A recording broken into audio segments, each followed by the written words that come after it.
పిల్లల bus driver మారిపోయాడన్న విషయం తెలుసుకుని ఇంట్లో అందరూ కూడా కంగారు పడిపోతూ ఉంటారు. ఇక అప్పుడు అమర్ ఆ బస్ డ్రైవర్కి ఫోన్ చేస్తాడు. అన్న చెప్పండి అన్న అని చెప్పి ఆ బస్ డ్రైవర్ మాట్లాడుతూ ఉంటాడు.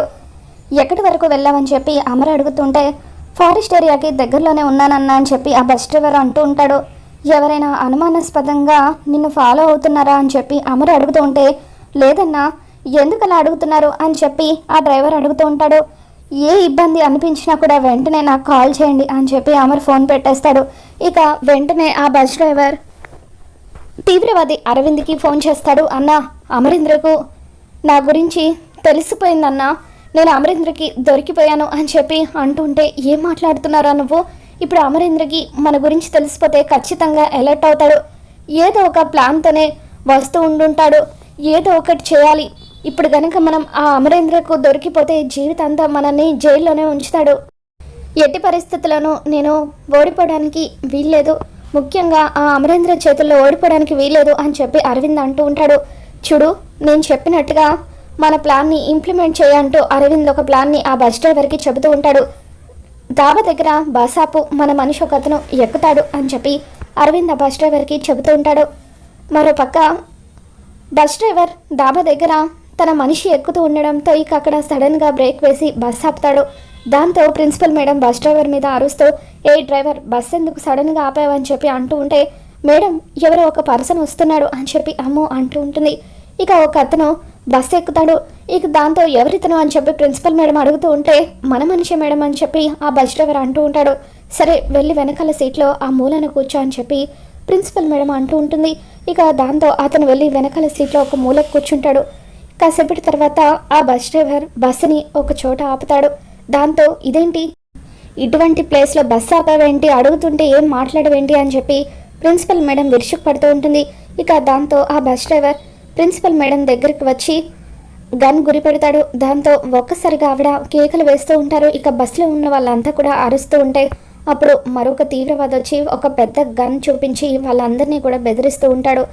చూడండి, ఎవరైనా ఒక్క మాట మాట్లాడినా కూడా ఈ గన్తో షూట్ చేసి పడేస్తాను. దగ్గరలో చెక్ పోస్ట్ ఉంది, మీరంతా అక్కడ ఒక్క మాట కూడా మాట్లాడకూడదు. ఒకవేళ మాట్లాడితే బస్సులో బాంబు ఉంది, పేల్చి అందరినీ కూడా చంపేస్తాం అని చెప్పి ఆ తీవ్రవాదులు ఇద్దరు కూడా బెదిరిస్తూ ఉంటారు.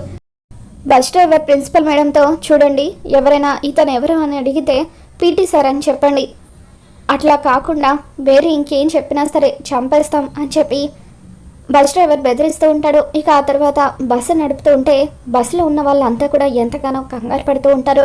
ఇక ఆ బస్ డ్రైవర్ ప్రిన్సిపల్తో ఏంటి ప్రిన్సిపల్ మేడం బస్సుని బాగా నడుపుతున్నానా అని చెప్పి అంటూ ఉంటే అప్పుడు సార్ అని చెప్పి ప్రిన్సిపల్ మేడం భయంగా అంటూ ఉంటుంది. ఏంటి సడన్గా రెస్పెక్ట్ పెరిగింది, సార్ అంటున్నారేంటి, ఇందక్కడి వరకు ఏరా అరే పోరా అన్నారు కదా అని చెప్పి అంటూ ఉంటే సార్ మీ బ్యాక్గ్రౌండ్ ఏంటో తెలియక నేను అలా మాట్లాడాను, నన్ను క్షమించండి సార్ అని చెప్పి ప్రిన్సిపల్ మేడం అంటూ ఉంటుంది. దయచేసి నేను ఇందాక అన్నవి ఏవి కూడా మనసులో పెట్టుకోకండి అని చెప్పి ప్రిన్సిపల్ మేడం బతిమలాడుతూ ఉంటే సరే మనసులో పెట్టుకోను, బ్రెయిన్లో పెట్టుకుంటాను అని చెప్పి ఆ బస్ డ్రైవర్ అంటూ ఉంటాడు. అలా ప్రిన్సిపల్ మేడం వణికిపోతూ ఉంటే ఆవిడ్ని చూసి అంజు పాప నవ్వుతూ ఉంటుంది. ఏయ్ నవ్వకే, కాసేపటి తర్వాత మన పరిస్థితి కూడా అదే అని చెప్పి ఆకాష్ అంటూ ఉంటాడు. దాంతో అంజు అంత లేదు, మనకి ఆ పరిస్థితి రాదు, ఎందుకంటే ఈ పాటికి డాడ్ మన కోసం వస్తూ ఉంటారు.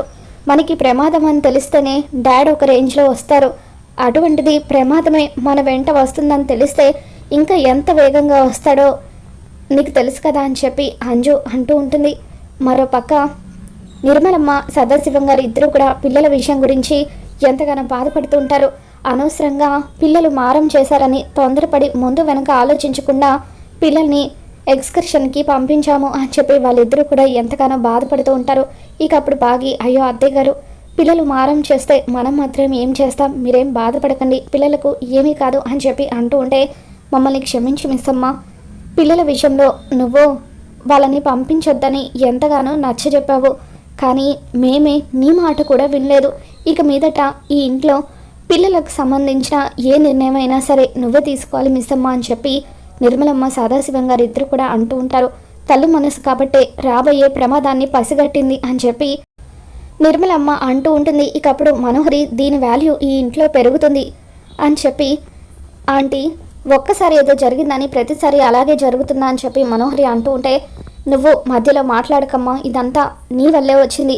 పిల్లలు వెళ్తామని అంటే నువ్వు వాళ్ళకి వత్తాసు పలికావు, వాళ్ళని రెచ్చగొట్టి మరీ పంపించావు. వాళ్ళు నీ సపోర్ట్ చూసుకొని అలా మొండిగా ప్రవర్తించి ఎక్స్కర్షన్కి వెళ్ళరు అని చెప్పి నిర్మలమ్మ మనోహరి మీద మండిపడుతూ ఉంటుంది. నేనేం చేశానంటీ, ఆరు ఉంటే ఏం చేసేదో నేను కూడా అదే చేశాను కదా అని చెప్పి మనోహరి అంటూ ఉంటుంది. నా పెద్ద కోడలు ఉంటే ఎటువంటి నిర్ణయం తీసుకునేదో నా చిన్న కోడలు కూడా ఆ నిర్ణయమే తీసుకుంది అని చెప్పి నిర్మలమ్మ భాగిని పొగుడుతూ ఉంటుంది. ఇక గుమ్మం దగ్గర నిలబడి ఇదంతా వింటున్న ఆరు నిర్మలమ్మ మాటలకు ఎమోషనల్ అవుతూ ఉంటుంది. దేవుడా, నా పిల్లలకు ఏం కాకుండా నువ్వే కాపాడాలి అని చెప్పి ఆరు దేవుణ్ణి వేడుకుంటుంది. మరోపక్క బాగి అమర్తో, ఏమండి, పిల్లల విషయంలో నాకు చాలా కంగారుగా ఉంది, త్వరగా ఏదో ఒకటి చేయండి అని చెప్పి అంటూ ఉంటే, ఎవరు కంగారు పడద్దు, నేను రాతోడు ఇప్పుడే పిల్లల కోసం వెళ్తున్నాం, వాళ్ళని క్షేమంగా ఇంటికి తిరిగి తీసుకొస్తాం అని చెప్పి అంటూ ఉంటారు. దాంతో బాగి, ఏవండి, నేను కూడా వస్తాను అని చెప్పి అంటూ ఉంటే, ఇప్పుడు నేను చేయబోయే ఆపరేషన్ చాలా ప్రమాదకరం మిస్ అమ్మా, వద్దు అని అమర్ అంటాడు. పర్వాలేదండి, పిల్లలు ఎంతలా భయపడ్డారో ఏంటో, నేను అక్కడికి వస్తే వాళ్ళకి కాస్త ధైర్యంగా ఉంటుంది, మరేం పర్వాలేదు, నేను కూడా వస్తాను అని చెప్పి బాగి అమర్ వాళ్ళతో కలిసి బయలుదేరి వెళ్తూ ఉంటుంది. మనోహరి మనసులో నేను కూడా వస్తానని అమర్కి చెప్పనా అని ఆలోచిస్తుంది. అమ్మో, అక్కడ రౌడీ బెదవులు ఏం ప్లాన్ చేస్తారో ఏంటో వద్దులే అనుకుని మనోహరి సైలెంట్గా ఉండిపోతుంది. తర్వాత అమర్, రాథోడ్, బాగి వీళ్ళు ముగ్గురు కూడా కారులో ఫారెస్ట్ ఏరియాకి వస్తూ ఉంటారు. మరోపక్క ఆరు గుప్తాతో, ప్లీజ్ గుప్తా గారు, దండం పెడతాను, నా పిల్లల్ని కాపాడండి, ఏదో ఒకటి చేయండి, మీరు కాపాడితే నేను యమపూర్కి వస్తానని చెప్పాను కదా అని అంటూ ఉంటే, నేను కూడా నీతో చెప్పాను కదా బాలిక, పరిస్థితి చేయి దాటిపోయిందని అని అంటూ ఉంటాడు. ఇక దాంతో ఆరు, సరే గుప్తా గారు, మీరు నాకు సహాయం చేయరు కాబట్టి నేనే నా పిల్లల్ని కాపాడుకుంటాను అని చెప్పి ఆరు బయలుదేరి వెళ్ళబోతూ ఉంటుంది. ఇక దాంతో గుప్తా, ఆగు బాలిక అని చెప్పి అంటూ ఉంటే, లేదు గుప్తా గారు, నా పిల్లల్ని కాపాడుకోవడానికి విధికి ఎదురెళ్తాను, అందుకు ఏ నష్టం జరిగినా నేనే భరిస్తాను అని చెప్పి ఆరు వెళ్ళబోతూ ఉంటే, ఇక అప్పుడు గుప్తా, బాలిక, నువ్వు వెళ్ళడం వల్ల ఖచ్చితంగా ప్రమాదాన్ని ఆపగలవు, ఎందుకంటే ఆ ప్రమాదాన్ని ఆపే శక్తులు ఇప్పుడు నీ దగ్గర ఉన్నాయి, కానీ నేను నిన్ను వెళ్ళనివ్వను అంటూ ధూమ్ తక్క అంటూ ఆరు చుట్టూ ఒక రేఖను గీస్తాడు. చూడు బాలిక, ఎట్టి పరిస్థితులను నువ్వు ఆ గీత దాటి అక్కడికి వెళ్ళడానికి వీల్లేదు, నీకొచ్చిన శక్తులను ఇలా ఉపయోగించరాదు అని చెప్పి గుప్తా ఆరుని హెచ్చరిస్తూ ఉంటాడు. ఇక దాంతో ఆరు ఆ గీతను దాటడానికి ప్రయత్నిస్తూ ఉంటుంది. నా మాట వినకుండా ఆ గీత దాటి చూస్తే ఏం జరుగుతుందో నువ్వే చూడు బాలిక అని చెప్పి గుప్తా ఆరుని హెచ్చరిస్తూ ఉంటాడు. మరోపక్క గుప్తా యమధర్మరాజు మాటల్ని గుర్తు చేసుకుంటాడు. యమధర్మరాజు గుప్తాతో, చూడు గుప్తా, ఏదో ఒక విధంగా బాలిక గీత దాటేలాగా చెయ్యి, ఇది మోసమే, కానీ అలా మోసం చేస్తే తప్ప ఆ బాలికను మన లోకానికి తీసుకువెళ్ళలేమో అని చెప్పి యమధర్మరాజు గుప్తాకి చెబుతాడు. దాంతో గుప్తా కావాలనే ఆరుని రెచ్చగొట్టి ఆ గీత దాటించడానికి ప్రయత్నిస్తూ ఉంటాడు. మరోపక్క అంజు ఏమాత్రం భయపడకుండా అమర్ వస్తాడన్న కాన్ఫిడెన్స్తో అలా గన్ వైపు చూస్తూ, గన్ బాగుంది కదా అని చెప్పి అంటూ ఉంటే, అందులో బుల్లెట్ కూడా బాగుంటుంది అని చెప్పి ఆనంద్ అంటూ ఉంటాడు. ఇక అప్పుడు అంజు, చూడండి, నేను ఏమాత్రం భయపడడం లేదు, ఎందుకంటే నేను అమరేంద్ర డాటర్ని కాబట్టి నా సజెషన్ ఏంటంటే మీరు కూడా భయపడాల్సిన అవసరం లేదు అని చెప్పి అంటూ ఉంటుంది. మరి రాబోతున్న ఎపిసోడ్లో ఏం జరగబోతుందో మళ్ళీ మన ఛానల్కి తెలుసుకున్న వీడియో నచ్చితే తప్పకుండా లైక్ చేయండి.